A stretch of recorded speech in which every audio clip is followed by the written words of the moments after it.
tax rates will never be good enough for me. I think we should all pay the 4% that he.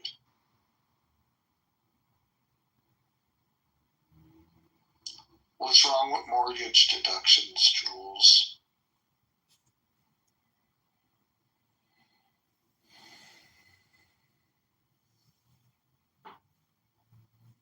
Is it possible that Jules is actually Brent on a burner account? Just possible. Maybe. But Brent is far worse than Jules could ever be. Brent would say no to an obvious, tax deal because he would think that it would benefit the rich folks and not any of the folks that he knew. Brent would say no to a good idea if it walked up and smacked him in the face, essentially. Well, yeah, and then he would deny ever saying it.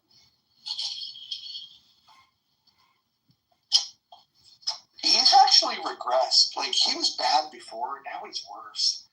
Like this whole thing about not owning up to what he's previously said, the blue wall holding, for example. Dude, it's gotten much worse. I have become more irritated with Brent and less irritated with Brent over time. That's because Brent will not admit where he fucked up. And, he is incapable of admitting he was wrong. And, I've been wrong more than once, and I've admitted it to people. I don't understand why Brent can't do the same damn thing. It's really not that fucking hard.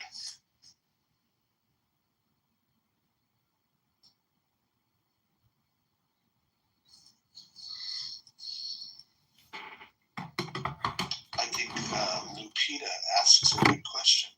Jules, are you Brent?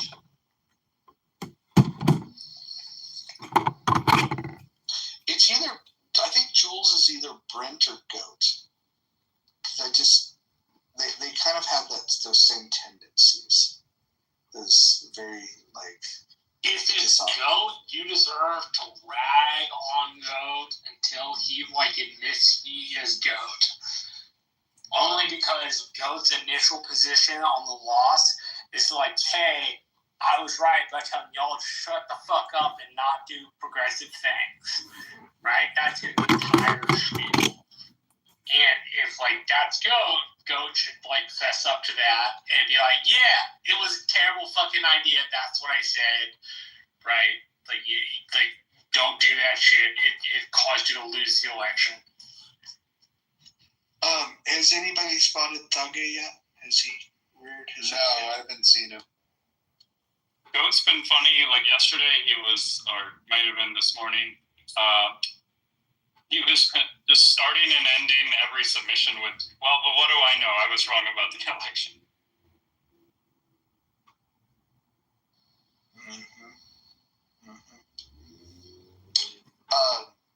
Otis, Hurricane Otis, came through one day.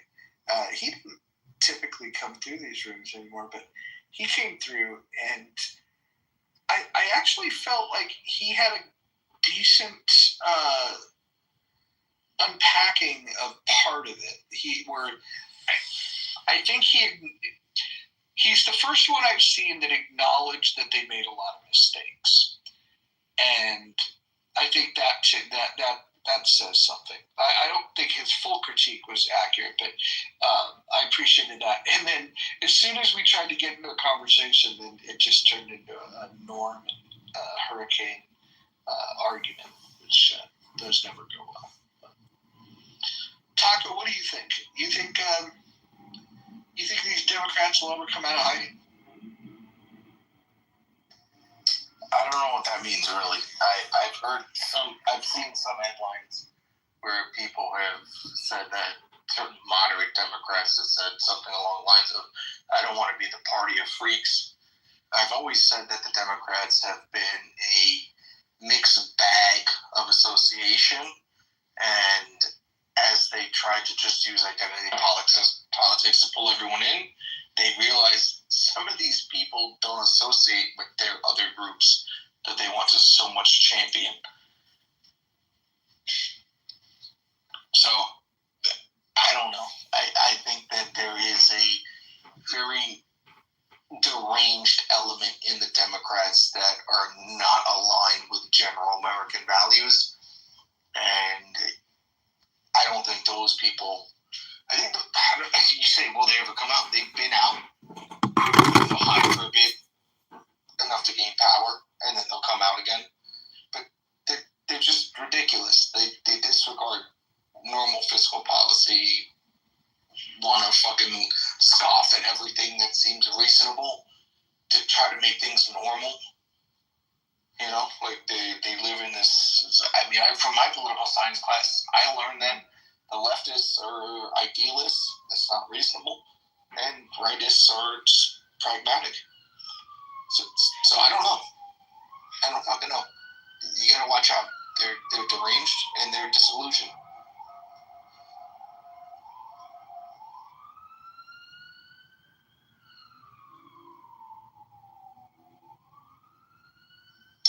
Let me ask you this: if the left came to the table and said, "Hey, look, we're willing to give you one issue, whatever you pick, the one issue that you want, that you feel the most strongly about, that's the most important to you, we'll give it to you, but you have to give us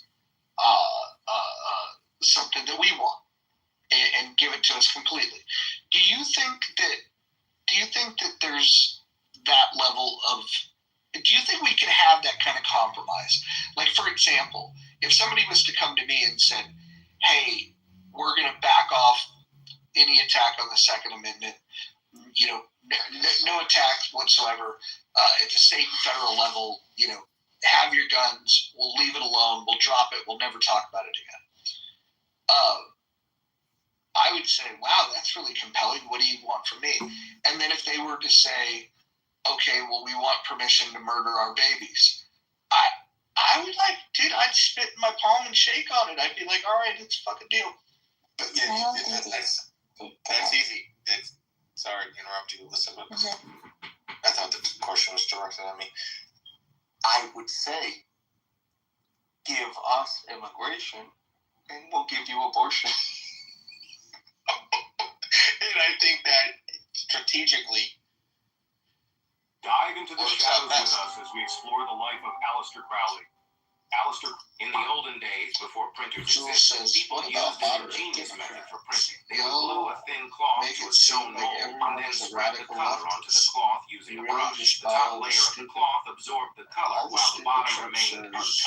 This process transferred the shape of the stone onto the cloth, creating two.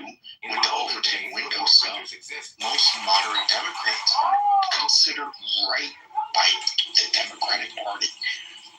And these Marines met these soldiers, challenge them to it. There's some Democrats that have done some things that I think are pretty amazing.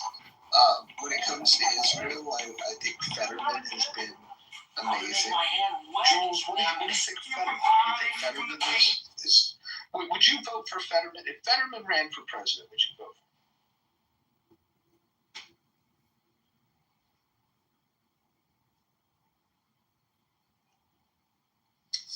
Since he's not answering, I don't know enough about Fetterman to even consider it. I feel like Fetterman's one of those guys that had like a good stroke. Like he had a stroke, and everyone major depression supposedly, which is why he gets stories. Hold on. Why are you interrupting? Listen, I feel like he had the kind of stroke that put a lesion in the proper place of his brain that caused him to think better. Because everything that Fetterman's done post-stroke has been an improvement. Is it perfect? No, he's a politician. But I feel like he's a better man ever since his stroke.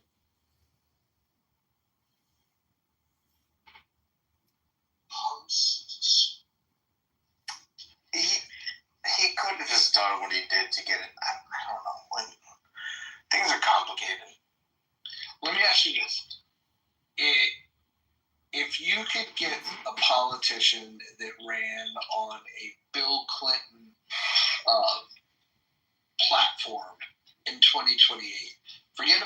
whether it's Democrat or Republican, if you could get Bill Clinton's policies, would you vote for that in 2028? I'm in my mid-30s. I don't even know what his platform was.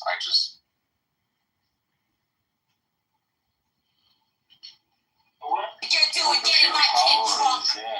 What are you talking about? She's slurring her words. She's From bumping. New York, look at Rachel Torres.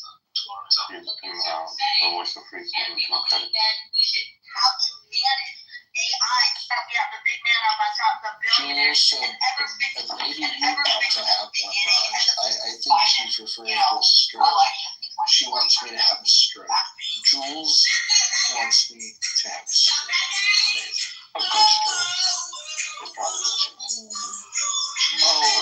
probably so I can get the lesions to help cure my brain. Welcome to the great Stephen Bader. How are you doing, sir?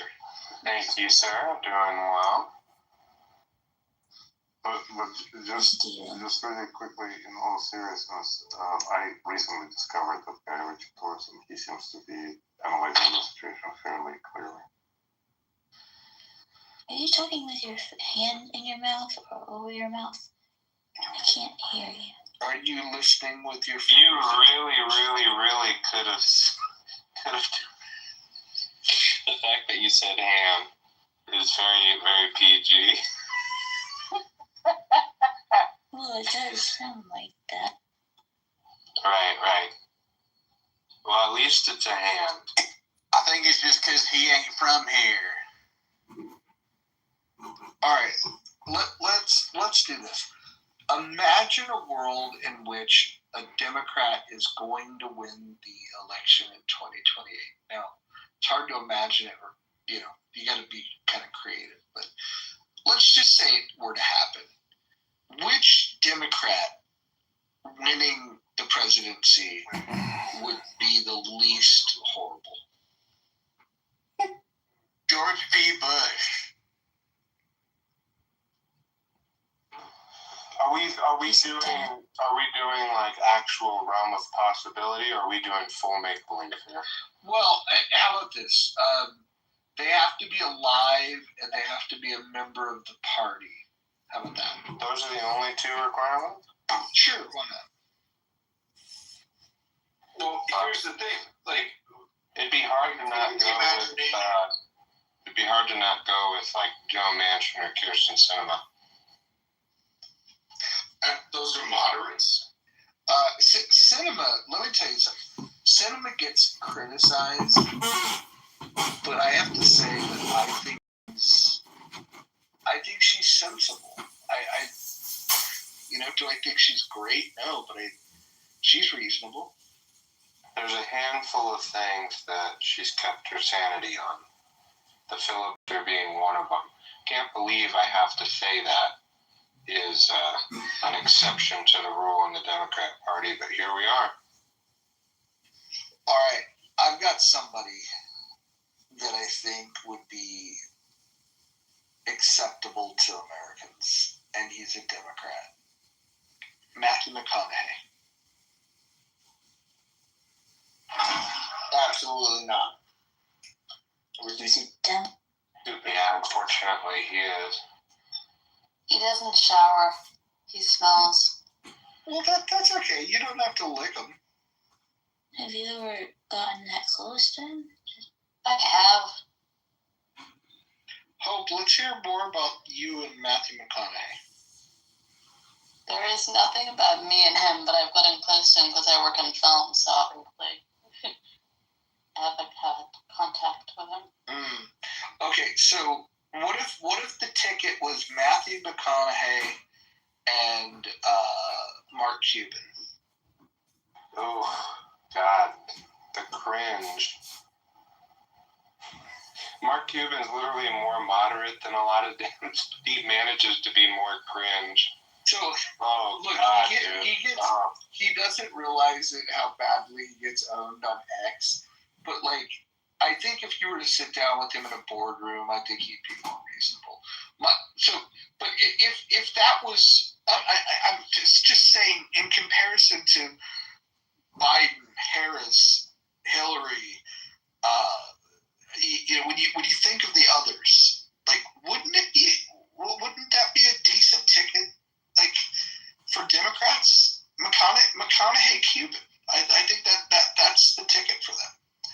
I would pick that before the other old ones, because the Clintons and Gore, they practice witchcraft. If anyone looks into it, it's not kind of scary.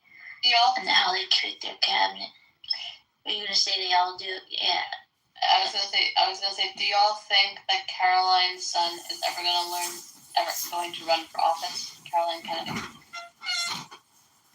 He kind of seems to be getting into it. He looks exactly like John John.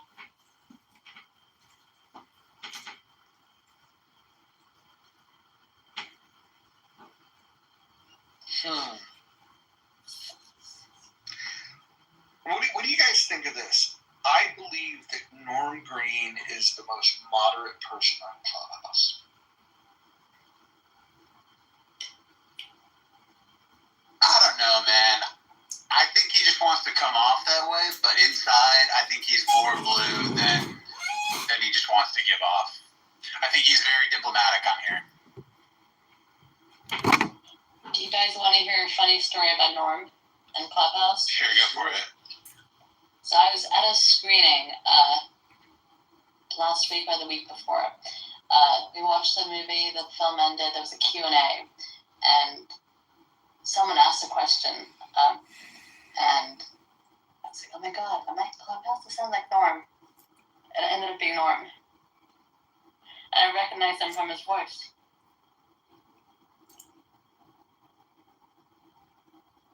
That's actually really cool. Would you, knowing what you know about Norm from the app, if he wanted to work on a project with you in film, would you work with him? From the app, I don't know, because I think I would work with him if I didn't know him from the app. Have you seen some of the work that he's done? I haven't. I was actually going to start looking for it. I've got so many screenings right after the award season, but I was planning on looking through his stuff once I have time. Have you? The only stuff that I'm familiar with, I've read his stuff, but the only stuff I'm familiar with is some of the things that he did on VH1. You can go look up his career. He's done some interesting things. Can't imagine him working for VH1. That's just a funny thing. He also is close to Tupac's family. He did something with the documentary about Tupac. Yeah, I think he said that once in one of the rooms that he'd worked on something for him and knows his mother and whatnot. Which is strange. Again, I can't imagine him doing rap music stuff. It's very strange. And he's also gotten an award from the NAACP. Have you met him? In person, no, but we talk offline quite a bit. Oh, nice. That's cool. Yeah, he's a cool guy. It's funny, his persona on this app. If people find themselves on the receiving end of him interrupting, they might think of him a particular way. But I would highly encourage people to go to his Instagram page and just look at the story that he tells there, where he's a family guy, the relationship that he has with his son. I think Norm is one of the best people on this app, and it's unfortunate that people will form their opinions about him based on when he's in a debate and he interrupts people. It is annoying. Oh, man, I've told him this, but I don't think that changes the fact that he's great. He's very different in non-political rooms than political rooms. But he's come into some of our rooms that are not based on politics. He's very different. To be fair, all I've ever heard of Norm, he's like a maniac.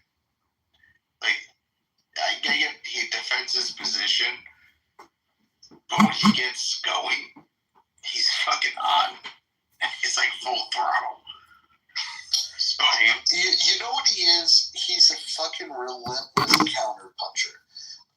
If you look at the people that he really gets into it with, and like he has his little feuds, people will take swings at him, and then they freak out when he hits back. And by the way, like Norm's no little dude. He's a big dude. Like half these people that talk shit, even though Norm might be like a little older than some of these cats, Norm would beat the fucking living piss out of most of the people he argues with. But he's also a gentle gent.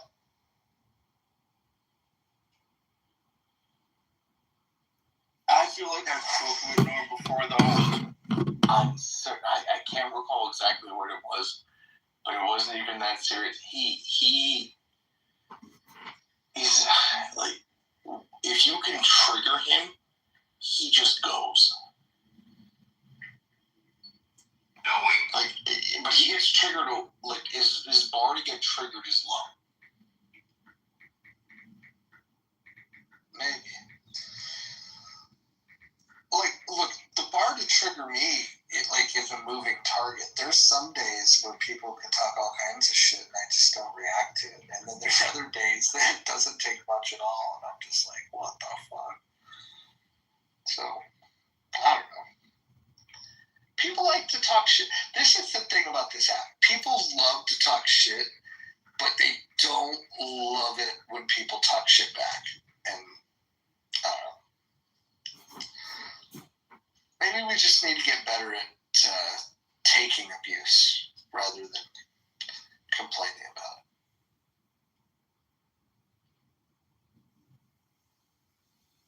it. I think Norm's unfairly treated. I think Dr. Jordan's unfairly treated. I think Marshall, by his own Republicans, is unfairly treated. True. There's a lot of people. Monica, unfairly treated. That's a controversial one, but unfairly treated. Yeah, that's a hot take.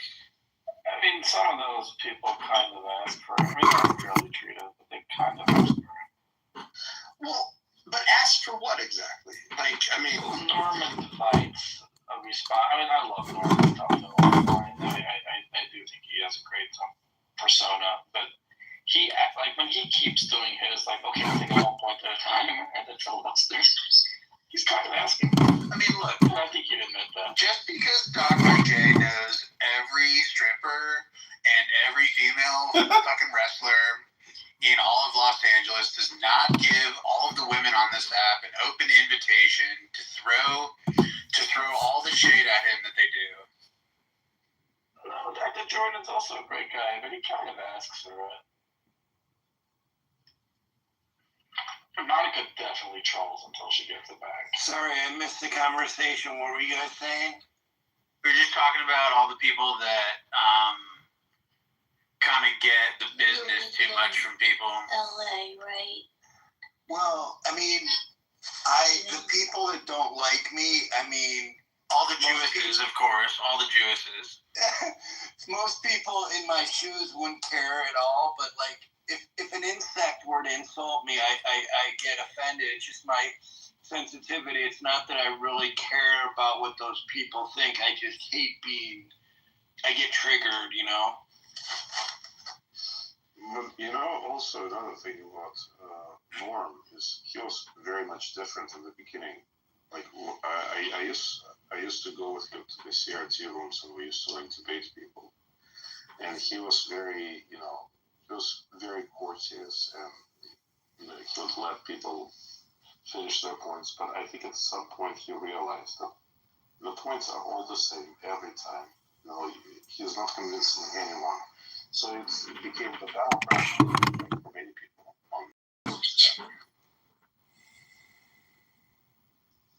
I mean, to a certain extent, like, you need to basically just pick your battles. He just got tired of picking them. He just kind of treats everybody in the same manner. so who Which is also a way. who on this app do you think gets treated like shit, rightfully so? Rightfully so. Like Aaron, Saga, Aaron. Yeah, I mean those are like the shill characters. Or Pepe. Now, here's a question. Who gets treated better than you believe they should be treated? Jason Mewes.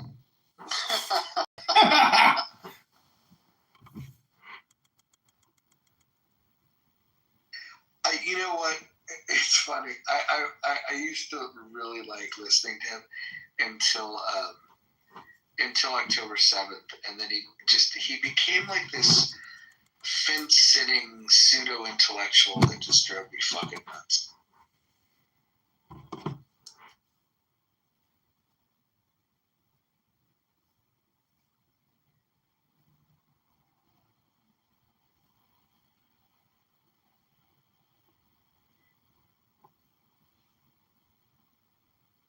Who's gun obsessed, Jules?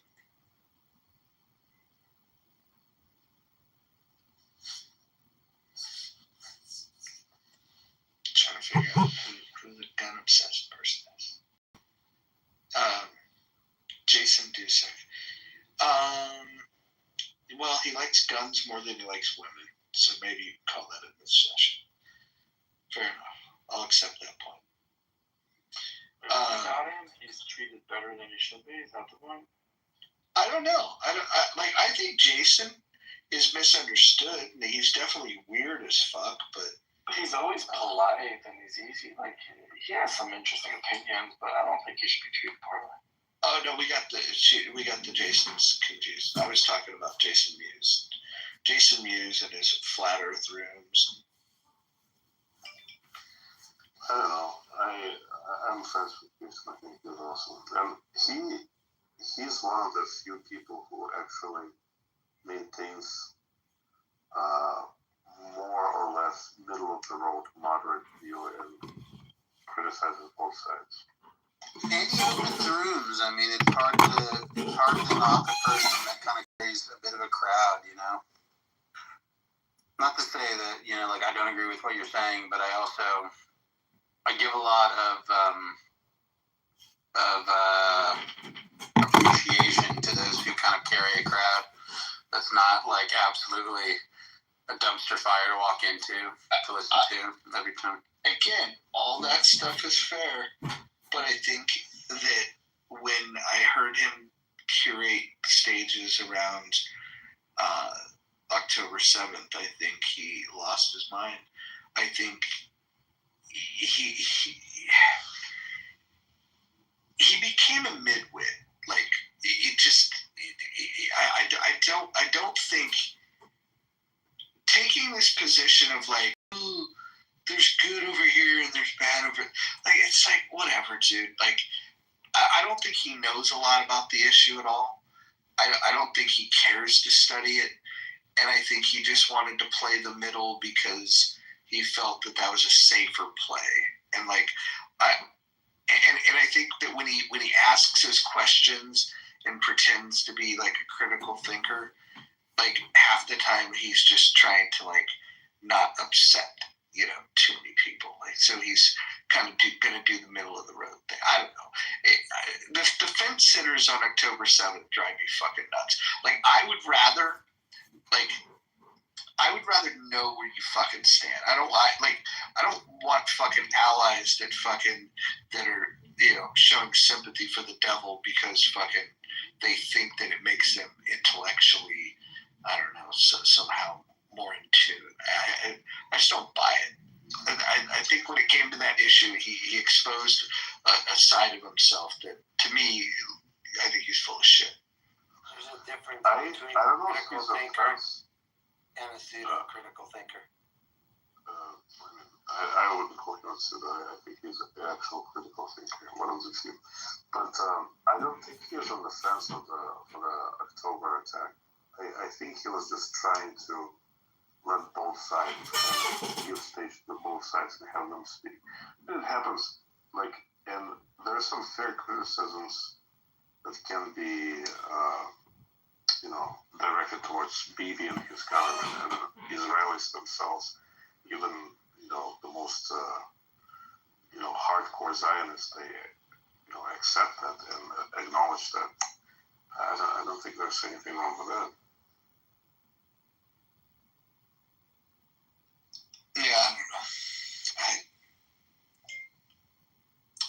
issue he really missed the mark on. That's my opinion.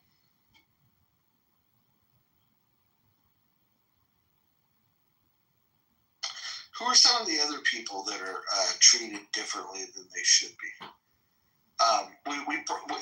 Anne, I think, is somebody that in season 1 deserved all the criticism that she got. But I think now she's actually one of the more pleasant people on the app. And some people have had a hard time adjusting to that.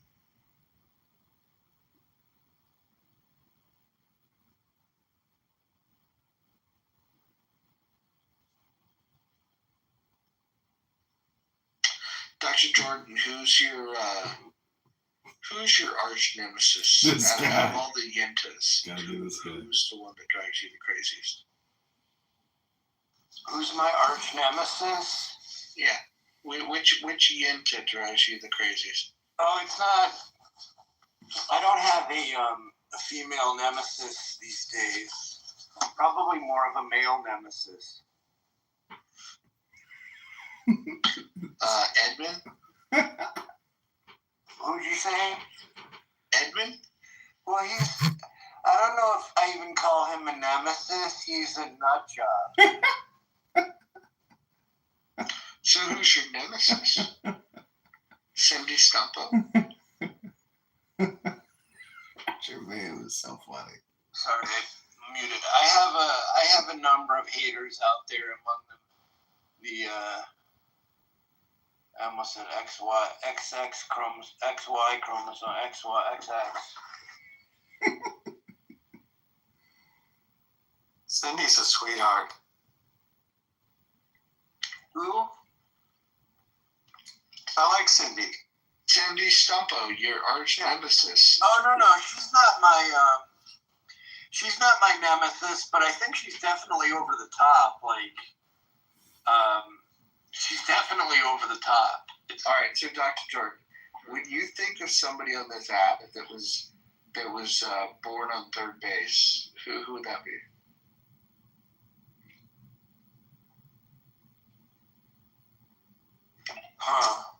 That's a good question. Who was born on third base?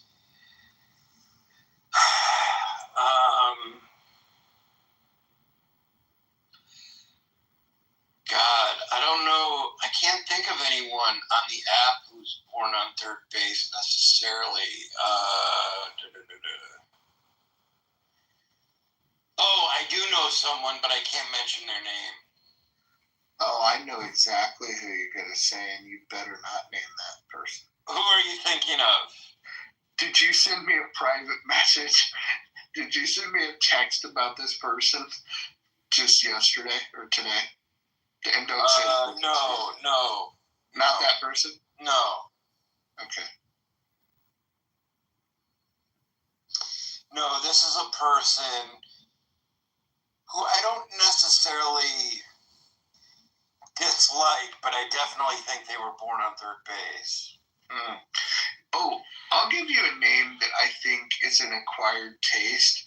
I really like this person, but there are people that are just have a problem with him, is Uncle Steve.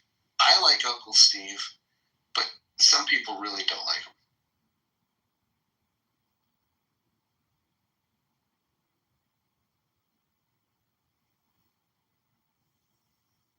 I haven't seen him in a while. Oh, he's been around. He's around. He opens his rooms. I think the thing that he does with that whole like AM radio voice, people either dig it or they don't dig it. You know, some people find it off-putting. I like it. I think his presentation is good. I think he gets sometimes on his high horse of I'm speaking in truth, and he fairly often gets knocked off that horse too.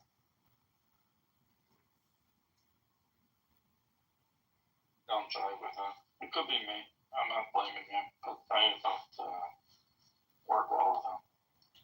Roger, I texted you a few names. I haven't opened it yet, but I saw I saw the first name and I just laughed. I'm not one to be secretive, but I'm not one to be secretive, but this requires some discreet behavior. What'd you say, Mayor? Is the first name Dr. Jordan? I just imagine you writing your own name. No, He's not that big of a narcissist. I'm a bit of a third baser, but You see, he would. so look, you guys will laugh at this. I'm not going to mention this person's name, but they're a fiction writer and they're also in the mental health field. And it was a prospective client that I talked to the other day. I managed to talk myself right out of a sale. But this person would have been a good candidate. And she's Gentile, and I started to get it. She started to ask me questions about myself, so I finally just succumbed to it, and I did my typical, vulnerable, self-deprecating bullshit, because I knew the sale was lost anyways. But she's she's done Holocaust. She's done work with the Jewish community as a Gentile, and we were going back and forth on, if you've been persecuted for thousands of years, you can't get away from having a lot of anxiety in those populations. And not everybody, but many. And it was so interesting to hear her perspective. But she definitely had I think a fair understanding of what I call neurotic behavior, which is not bad. There's a survivalist mentality. Anxiety makes you a bit of a survivalist, right? If you're fearing that something bad is going to happen, you take precautions, and that's one of the reasons why we've been such a steadfast kind of. Mayor can correct me on some of this, but that's my take. Or David. And this guy's neurotic. Meanwhile, it's no, this doesn't feel right. Wait, I didn't understand. Say it again. People will say, "Oh, this guy's neurotic." Meanwhile, it's no, this doesn't feel right. Hey, Dr. Jordan, what about people that are on second base? So I